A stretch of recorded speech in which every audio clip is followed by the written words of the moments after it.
Good morning students, कैसे हैं आप सभी। मैं मनीष मिश्रा आपका स्वागत करता हूं ज्योग्राफी पाठशाला में।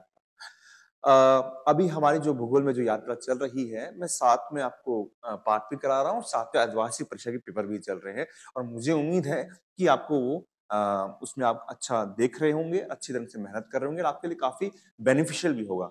अब आज हम शुरू करेंगे पाठ नंबर 4। पाठ नंबर 4 का नाम है जल संसाधन।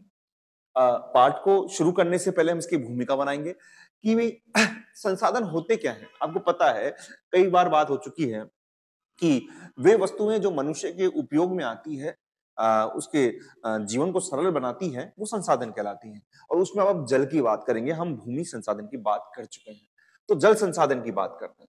तो जल की बात करें तो हम ये मालूम तो करें कि हमारी पृथ्वी पर जल कितना है।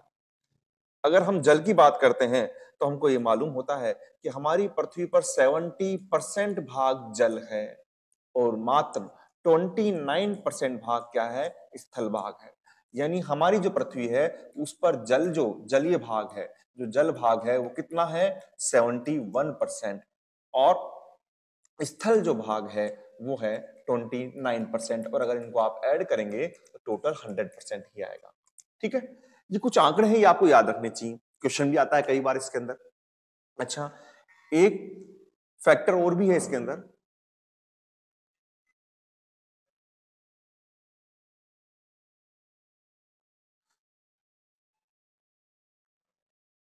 तो हमारी पृथ्वी पर जलीय भाग कितना है, 71% है। तो आपके दिमाग में आना चाहिए कि सर फिर तो जल की कोई समस्या ही नहीं होनी चाहिए। हम जो कहते हैं कि जल ही जीवन है, जल को बचा के रखना चाहिए, फिर ये बातें क्यों। यहां पर एक ट्विस्ट आता है कि जो जल में जो 71% भाग है, जो जल है, इनमें से जो 90% जो भाग है वो लवणीय जल है। कैसा है, लवणीय जल है, खारा जल है, जो कहां पर है, समुद्रों के अंदर है। और ये कितना है, 97% है। और ये हमारे पीने योग्य बिल्कुल भी नहीं है, आप पी नहीं सकते। तो बचा कितना, तो हमारे लिए जो बचा अलवणीय जल, अलवणीय जो जल बचता है वो है जो नदियों में है, हिम शिखरों पर है, जो हिम बर्फ के पहाड़ होते हैं उन पर है, झीलों पर है, वो है 3%। कितना है, 3% भाग है। ठीक है, तो अब आप देख लीजिए हमारे जो जल की पूर्ति होती है वो केवल इस भाग से होती है, तीन अलवणीय जल से होती है। इसलिए ही जल को हमने जल को जीवन बताया है, जल को हमको बचाना है। ठीक है, 3%। अच्छा, एक फैक्टर और देखते हैं हम, अगर हम भारत के संदर्भ में हम बात करेंगे तो हम देखते हैं कि भारत का जो क्षेत्रफल है, भारत का जो क्षेत्रफल जो है वो विश्व के क्षेत्रफल का 2.4% है। लेकिन जनसंख्या जो है, भारत की जो जनसंख्या है वो विश्व की जनसंख्या का लगभग 17% है। इतना फर्क है, यानी 17% जनसंख्या विश्व की हमारे 2.5% भाग पर रहती है।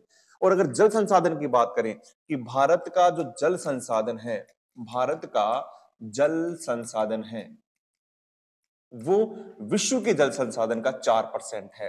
विश्व के जल संसाधन का 4% है। अब आप देख लीजिए यहीं पर कितनी विभिन्नताएं दिख रही है।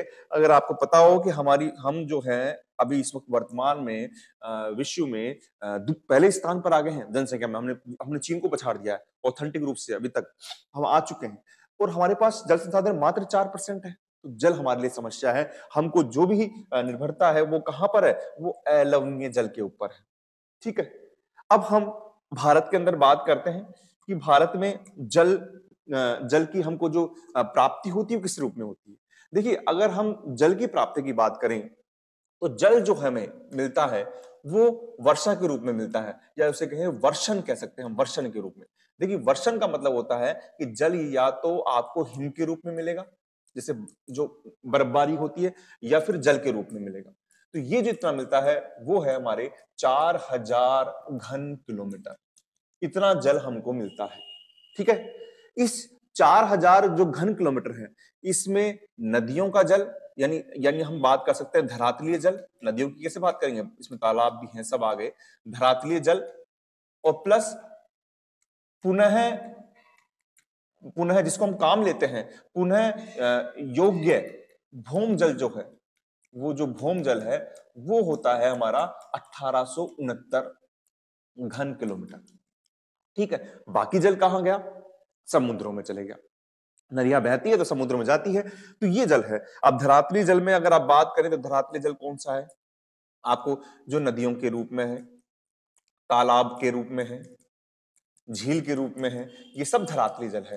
तो धरातली जल और पुनः योग्य भूमि जल 1869 घन किलोमीटर है।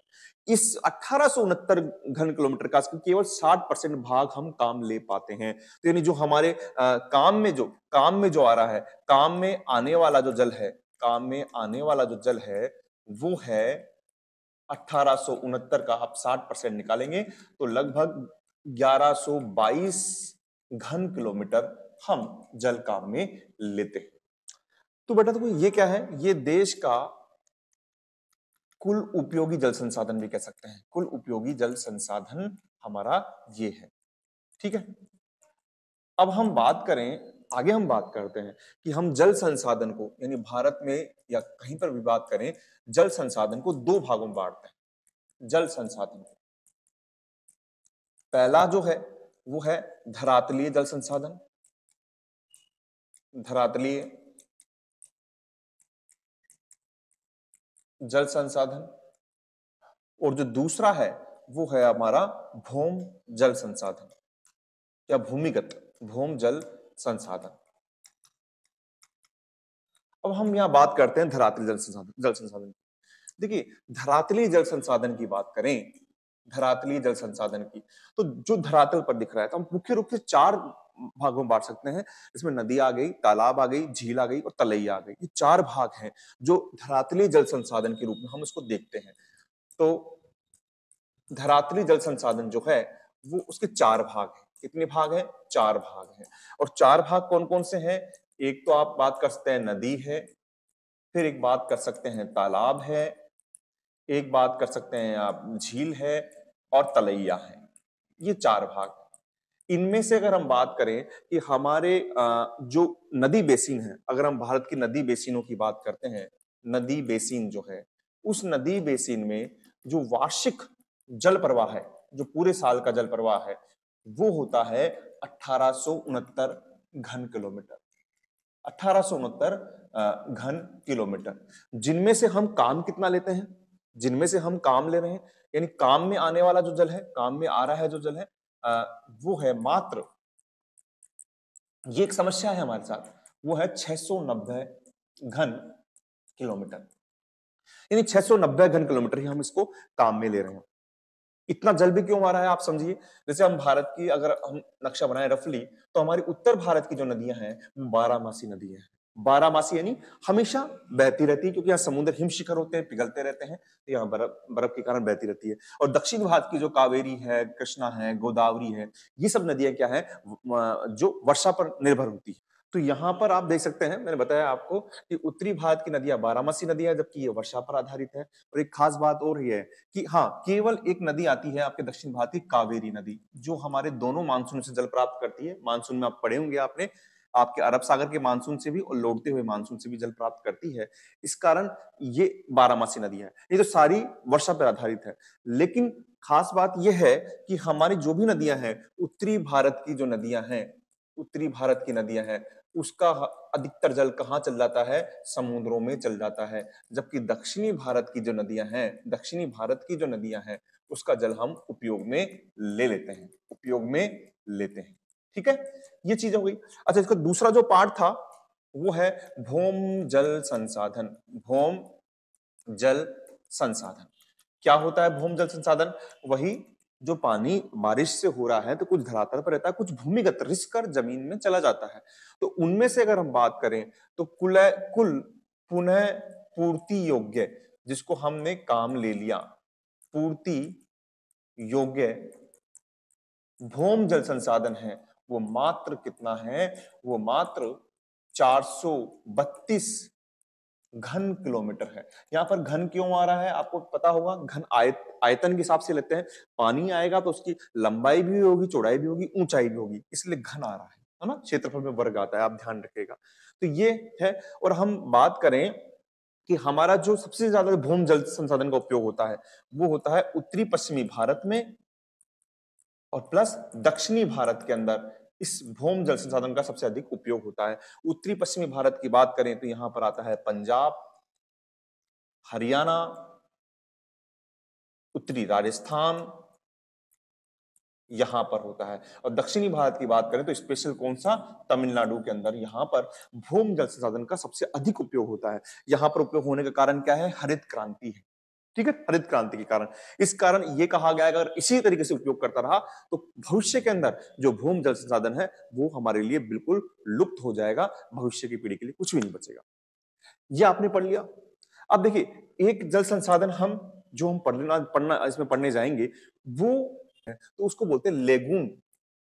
यह है लेगून झील, या इसका दूसरा नाम है पश्च झील, या इसको एक नाम और देते हैं अनूप झील।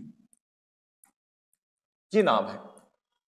और ये क्या होता है समझिए आप, लेगून झील, पश्च झील, अनूप झील क्या होती है।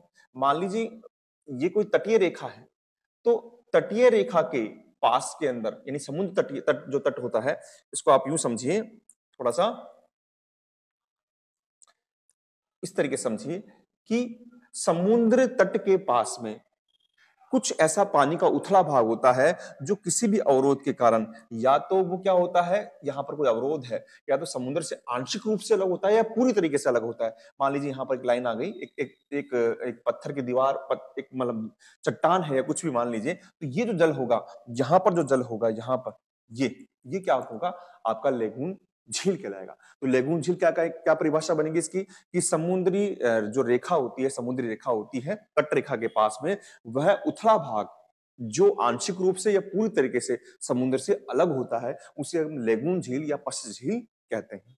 ठीक है, तो इसकी परिभाषा क्या लिखेंगे हम, जैसे हम इसकी परिभाषा लिखेंगे, ये लिख लीजिए आप कि समुद्री तट रेखा के पास वह उथला भाग, उथला जलीय भाग जो आंशिक रूप से या पूर्ण रूप से समुद्र से अलग होता है, समुद्र से अलग होता है, उसे हम क्या कहते हैं, लेगून झील कहते हैं। उसे हम लेगून झील कहते हैं, उसे हम लेगून झील कहते हैं। और तट पे जो तट का भाग होता है ये कैसा होता है, कटा फटा होता है। ये कैसा होता है, कटा फटा भाग, वह कटा फटा भाग। अच्छा, इसको हम नक्शे के हिसाब से देखेंगे। हम कुछ जो महत्वपूर्ण है उन लेगून झीलों को पढ़ते हैं। मैं यहां पर लेता हूं, पहली जो झील है उसका नाम लेते हैं अपन चिल्का झील। क्या नाम है, चिल्का झील। चिल्का झील कहां पर है, ये उड़ीसा में है। कहां पर है, उड़ीसा में। और उड़ीसा कहां पर आएगा आपका, ये रहा। और उड़ीसा में यहां पर चिल्का झील है, यहां पर चिल्का झील उड़ीसा में है। यह भारत की सबसे खारे पानी की झील है। यह है भारत के सबसे खारे पानी की झील है। खास बात क्या है इसमें, यह भारत की सबसे खारे पानी की झील है। भारत की सबसे खारे पानी की झील।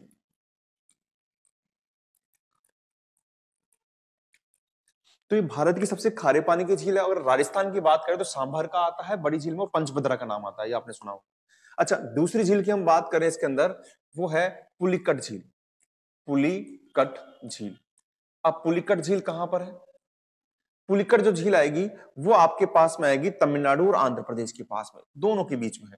तमिलनाडु और आंध्र प्रदेश, तमिलनाडु प्लस आंध्र प्रदेश। ठीक है, यहां पर आएगी। और इस पुलिकट झील के पास में क्या है, एक द्वीप है जिसका नाम है श्रीहरिकोटा द्वीप। क्या नाम है, श्रीहरिकोटा द्वीप। यही पास में एक द्वीप है, इसका नाम है श्रीहरिकोटा द्वीप, जो भारत का अंतरिक्ष प्रक्षेपण केंद्र है। यहां से आपके उपग्रह छोड़े जाते हैं, तो अंतरिक्ष प्रक्षेपण केंद्र है श्रीहरिकोटा द्वीप। ठीक है ना, तो पुलिकट झील हो गई, एक तो हो गई चिल्का झील, एक हो गई पुलिकट झील। अच्छा, अब हम चलते हैं केरल की तरफ। केरल में अगर बात करें तो केरल में दो झीलें आ रही है। एक का नाम है वेम्बनाड झील और एक का नाम है अष्टामुडी झील। वेम्बनाड झील, अष्टामुडी झील। मैं यहां पर करा देता हूं नंबर 4 पे, वेम्बनाड झील। वेम्बनाड झील, वेमना झील, ये भारत की सबसे लंबी झील है खारे पानी की। भारत की सबसे लंबी झील है, पहली बात तो सबसे लंबी झील है खारे पानी की। यहां पर कई खास बात है। दूसरी खास बात क्या है कि जो यहां पर एक नौकायन प्रतियोगिता होती है जिसको नेहरू नौकायन प्रतियोगिता भी कहते हैं। इस झील में नेहरू नौकायन प्रतियोगिता या नेहरू ट्रॉफी जो होती है वो यहीं पर होती है, जो नौकायन से संबंधित वेमना झील में होती है। एक खास बात यह है कि इस वेमना झील के पास में एक द्वीप है जिसका नाम है वेलिंगटन द्वीप। वेलिंगटन द्वीप, ये जो वेलिंगटन द्वीप है, यहां इस द्वीप को जोड़ने के लिए यहां पर इसके पास में यानी जो तट रेखा के साथ साथ में जो चट्टाने हैं, वहां पर भारत का सबसे छोटा नेशनल हाईवे बना हुआ है NH-47A। ये भारत का सबसे छोटा नेशनल हाईवे है जो वेलिंगटन द्वीप को वेमना झील से जोड़ता है। यहां पर एक पक्षी अभयारण्य है, इसका नाम है कुमारकोम पक्षी अभयारण्य। ये भी कहां पर है? ये भी आपके वेमना झील में है। तो वेमना झील में खास बात देखिए, भारत की सबसे लंबी खारे पानी की झील है। नेहरू नौकायन ट्रॉफी यहां होती है। वेलिंगटन द्वीप है जिसको हम जोड़ते हैं वेमना झील से NH-47 से, और कुमारकोम पक्षी अभयारण्य यहां पर स्थित है। अच्छा, एक और बच गया आपके यहां पर, जो यहां पर रहेगा, मैं इसको यहीं पर करा देता हूं आपके, यहां पर कर लीजिए आप। यहीं पर केरल में एक और झील है जिसका नाम है, फोर्थ और फिफ्थ लिख देता हूं, अष्टामुडी या अन्नामुडी झील है, अन्नामुडी झील। ठीक है। अच्छा, एक बच गया यहां पर आपके आंध्र प्रदेश में एक झील का नाम बच गया जिसका नाम है कोलेरू झील। तो ये झील हो गई हमारी, ये अनूप झील हो गई। इन्हीं झीलों को क्या कहते हैं? ये झीलें जो होती है इनको केरल में अनूप झील कहते हैं, अनूप झील कहते हैं। आपके पास में क्वेश्चन आ जाए क्या काम आती है, तो पहला तो ये आता है मछली पालन में काम आती है, खारा पानी होता है, मछली पालन में आती है। दूसरा यहाँ पर चावल उत्पादन भी होता है, चावल उत्पादन में सहायक होती है। और एक नारियल उत्पादन में सहायक होती है, आप और लाभ ले सकते हो। ये पर्यटन के क्षेत्र के लिए भी ये क्या है, प्रसिद्ध होती है, लोग घूमने के लिए यहाँ पर आते हैं। तो ये आपकी लेगुन झील या आपके जो पश्च झील है उसके बारे में बता दिया मैंने आपको। अच्छा, आगे हम क्या पढ़ते हैं? तो अगला हम पढ़ेंगे इसमें जल की मांग एवं उपयोग।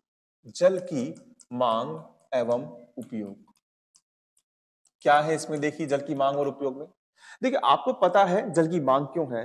पीने के लिए जल तो चाहिए, लेकिन आपको सब पता होगा हमारे भारत की सबसे बात यह है कि हमारा भारत जो है वो कृषि प्रधान देश है। और कृषि प्रधान देश होने के कारण हमारे देश की दो तिहाई जनसंख्या किस पर निर्भर है? कृषि पर निर्भर है। किस पर निर्भर है? कृषि पर निर्भर है। और इसी कारण मैंने पहले बात की थी कि जो प्रथम पंचवर्षीय योजना आई थी उसमें सारा फोकस किस पर किया गया था? कृषि पर किया गया था। मैंने आपको कृषि के विकास बताया था, भारत की स्थिति सही नहीं थी, तो उसमें आपको पता है कि बांखड़ा नागल बांध बनाया गया पहले, फिर हीराकुंड बांध बनाया गया, इस तरीके से बांध बनाए गए और पूरा फोकस किस पर किया गया? कृषि पर फोकस किया गया। हमारे यहाँ पर जो जल दो रूप में, एक धरातली जल और एक भूमि जल।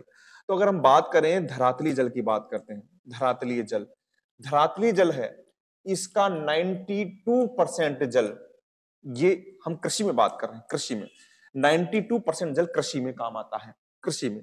और भूमि जल का 89% धरातली जल का 89% काम आता है। 89% जल किसमें काम आता है? आपके कृषि में काम आता है। जबकि भूमि जल का 92% जल आपके किसमें काम आता है? कृषि में काम आता है। जबकि औद्योगिक सेक्टर की बात करते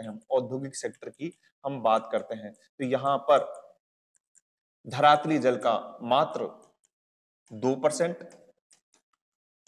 और भूमि जल का मात्र 5% जल काम आता है। तो अभी भी आप देख सकते हैं कि हमारे भारत के अंदर, चाहे हम विकसित देशों में जा रहे हैं, लेकिन अभी भी हमारा पूरा फोकस कृषि पर है। और यहाँ पर धरातली जल का 89% और भूमि जल का 92% जल काम इसमें आ रहा है। अब हम बात करते हैं कि जल, ये तो वर्षा के जल की बात होती है, तो ये हमने पढ़ लिया कृषि का उपयोग। अब देखिए, कृषि पर हम निर्भर हैं। और अगर बारिश नहीं होती तो हमको क्या करना पड़ेगा? हमारे लिए सबसे जो मेन चीज होगी वो होगी सिंचाई। तो सिंचाई के लिए हम बात करें, सिंचाई के लिए मांग में हम देखते हैं पहली बात कि हमारे भारत में जो वर्षा विहीन क्षेत्र हैं, वर्षा विहीन क्षेत्र की बात करें या फिर हम क्या बात करें वर्षा विहीन के साथ में जो सूखाग्रस्त क्षेत्र है, सूखाग्रस्त क्षेत्र है, जैसे हम सूखाग्रस्त क्षेत्र के अंदर बात करते हैं, उत्तरी पश्चिमी भारत की बात कर लीजिए, आप दक्षिण के पठार में भी कई जगह है वहां पर बात कर लीजिए। वहां पर फसल का उत्पादन करने के लिए क्या की जाती है? सिंचाई की जाती है। सिंचाई की ज्यादा मांग होती है। फसल का उत्पादन के लिए सिंचाई की मांग होती है, सिंचाई की मांग होती है। दूसरा अगर हम बात करना चाहें तो हम बात कर सकते हैं इसके अंदर, आप यूं ले लीजिए कि हमारे जो अधिक वर्षा वाले स्थान है, जैसे हम पश्चिम बंगाल में बात करें या फिर हम यहाँ पर असम बिहार में बात करते हैं, जहां पर आप क्या उगा रहे हैं? आप गन्ना उगा रहे हैं, आप जूट उगा रहे हैं, लेकिन वहां पर अगर मान लीजिए क्योंकि हमारा देश कैसा है, मानसून जो है हमारा अनियमितता का क्षेत्र है, तो अगर बारिश नहीं होती है, यहाँ पर वर्षा नहीं होती है तो इन फसलों के लिए भी क्या होता है? सिंचाई की आवश्यकता होती है। तीसरा हम क्या करेंगे कि हमने की हरित क्रांति। तो हरित क्रांति के कारण जो हमारे क्षेत्र हैं जहां पर सिंचाई नहीं होती थी, जैसे पंजाब की बात करें, हरियाणा की बात करें या फिर हम उत्तरी राजस्थान की बात करें, यहां पर सिंचाई की मांग को देखा गया है। ठीक है, तो ये आप चीज देख सकते हैं, यहां पर आप आराम से देख सकते हैं कि सिंचाई के लिए मांग जरूर होगी भैया। जब हम कृषि पर निर्भर है तो मांग तो बढ़ेगी, और जब कृषि पर निर्भर तो मांग कहां बढ़ रही है? एक तो वर्षा विहीन क्षेत्रों में बढ़ रही है और सूखाग्रस्त क्षेत्रों में बढ़ रही है। एक पश्चिम बंगाल बिहार जहां पर गन्ना और जूट होता है, पानी की अधिक आवश्यकता होती है, पढ़ चुके हैं हम, तो वहां पर भी सिंचाई की आवश्यकता होती है। और एक हरित क्रांति के कारण पंजाब, हरियाणा और उत्तरी राजस्थान के अंदर भी सिंचाई की आवश्यकता होती है। अब ये सब कुछ समस्या नहीं है। हमारे साथ समस्या क्या है कि हमारे पास में जो जल उपलब्ध है अलवणीय रूप में, वो भी क्या हो रहा है? प्रदूषित होता जा रहा है। सबसे बड़ी समस्या क्या है? तो हमारे लिए समस्या आ रही है वो है जल प्रदूषण। कि जल उपलब्ध तो है 3% भी, उसको भी अगर हम बिल्कुल मितव्यता से प्रयोग में लें तो हम उसको काम कर सकते हैं। लेकिन जल प्रदूषण की समस्या क्या है कि जल में अवांछनीय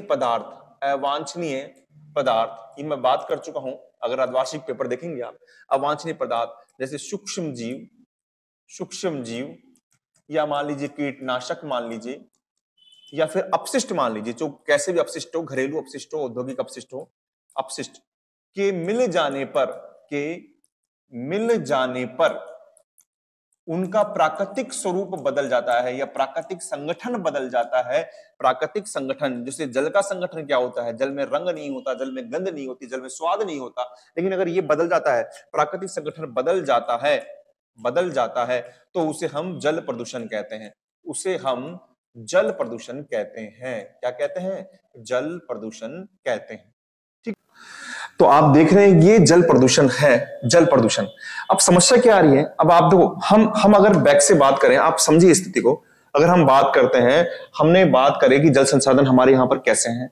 हमने बात किया कि हमारे पास में समुद्र के रूप में जल, जो हमारे पास जल है वो 97% है, 3% लवणीय जल है। जल की कमी नहीं है, लेकिन हमारे पास में जो योग्य जो जल है वो 3% है। फिर हमने बात करी कि हमारे पास में नदियों का जल है वो 690 घन किलोमीटर काम लेते हैं, भूम जल का हम 432 घन किलोमीटर काम लेते हैं, और सारा जल कृषि पर काम आ रहा है। कृषि पर अभी हमने देखा कि अभी आपने देखा होगा कि हम कृषि पर, यहां पर देखिए आप, कृषि में हम 89% जल काम ले रहे हैं, और फिर जो जल बच रहा है वो भी जल प्रदूषण की भेंट चढ़ गया। जल प्रदूषण के लिए, सिंचाई के लिए मांग कितनी है जल की? अब जल प्रदूषण के लिए भेंट चढ़ गया है, तो हमारे पास में चूंकि जनसंख्या बढ़ रही है, आपको पता है कि जनसंख्या बढ़ रही है, तो हमारे पास में जनसंख्या बढ़ने के कारण प्रति व्यक्ति जो उपलब्ध जल है वो बहुत कम होता जा रहा है। क्या हो रहा है? कम होता जा रहा है। और सबसे खास बात आप यहां पर देखिए कि जो जल जो है हमारे पास में भी, वो भी औद्योगिक अपशिष्ट व घरेलू अपशिष्ट, औद्योगिक मान लीजिए, कृषि मान लीजिए, घरेलू मान लीजिए, इन अपशिष्टों के कारण बिल्कुल काम लेने योग्य नहीं हो पा रहा है। तो अब करें क्या?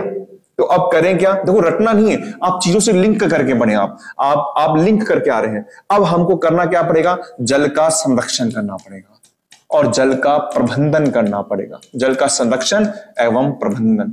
क्या होता है जल का संरक्षण प्रबंधन? क्यों करना पड़ रहा है जल का संरक्षण प्रबंधन? कुछ नहीं कारण है। इसका कारण यह है कि हमारे पास में जो अलवणीय जल है वो मात्र 3% है और हमारे पास जनसंख्या बढ़ रही है।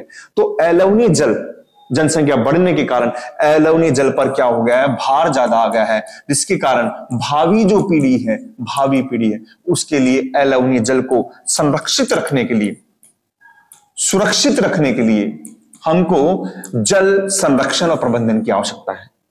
वापस रिपीट करता हूं, आई रिपीट, कि हमारे यहां की करेंगे आप कि हमारे अलवणीय जल मात्र हमारे पास 3% है। जनसंख्या के बढ़ते दबाव के कारण यहां पर भावी पीढ़ी के लिए जो अलवणीय जल को संरक्षित व सुरक्षित करने के लिए जल का संरक्षण और प्रबंधन आवश्यक है। ठीक है, अगर हम ऐसा नहीं करेंगे, हमारे पास में जल तो है, 90% जल या 97% जल कहां है? समुद्र पर, जो पीने योग्य नहीं है। और फिर पूरा वजन, पूरा भार कहां पर आ गया है? लवणीय जल पर आ गया है। और इस कारण हमारे जल प्रबंधन और जल संरक्षण की आवश्यकता है। और जल प्रबंधन और संरक्षण के लिए कई विधियां अपनाई जा रही है। इसमें है एक तो जल संभर कार्यक्रम पढ़ेंगे हम क्या पढ़ेंगे? जल संभर कार्यक्रम पढ़ेंगे। एक हम पढ़ेंगे वर्षा जो जल है उसका संग्रहण पढ़ेंगे, वर्षा जल का संग्रहण पढ़ेंगे हम। और हम क्या पढ़ सकते हैं? हम जल संभर कार्यक्रम पढ़ेंगे, वर्षा जल संग्रहण पढ़ेंगे। और इन चीजों के द्वारा हम जल को संरक्षित कर सकते हैं, जल को सुरक्षित कर सकते हैं। और साथ में आप इसके अंदर कर सकते हैं कि जो भी जागरूकता जो कार्यक्रम होंगे हमारे पास में, या फिर मान लीजिए आप जिस भी तरीके से हम जल को संरक्षित हम कर सकते हैं। तो मुझे उम्मीद है कि आपको चैप्टर का थीम समझ में आया होगा। हम समुद्री जल से चले कि जल तो खूब है, लेकिन हमारे पास में 3% जल ही काम का आता है। और वो जल भी हमारे पास में जनसंख्या के दबाव के कारण, कृषि प्रधान अर्थव्यवस्था के होने के कारण, जिसमें सिंचाई के लिए जल चाहिए, तो हमारे पास वो जल भी कम है जल प्रदूषण के कारण। तो हमको जल प्रबंधन और संरक्षण की तरफ मुड़ना पड़ रहा है। आगे हम जल जो प्रदूषण उसका निवारण पढ़ेंगे और काफी तमाम वो चीजें पढ़ेंगे जो जल के बचाव के लिए हमारे लिए जरूरी है, क्योंकि जल ही हमारा जीवन है। ठीक है बेटा, ओके, थैंक यू। मिलते हैं नेक्स्ट क्लास में। आप यूं ही पढ़ते रहिए और जो अर्धवार्षिक पेपर आपको दिए हुए हैं आप उनको प्लीज कीजिए, वो काफी बेनिफिशियल होंगे आपके लिए। थैंक यू बेटा।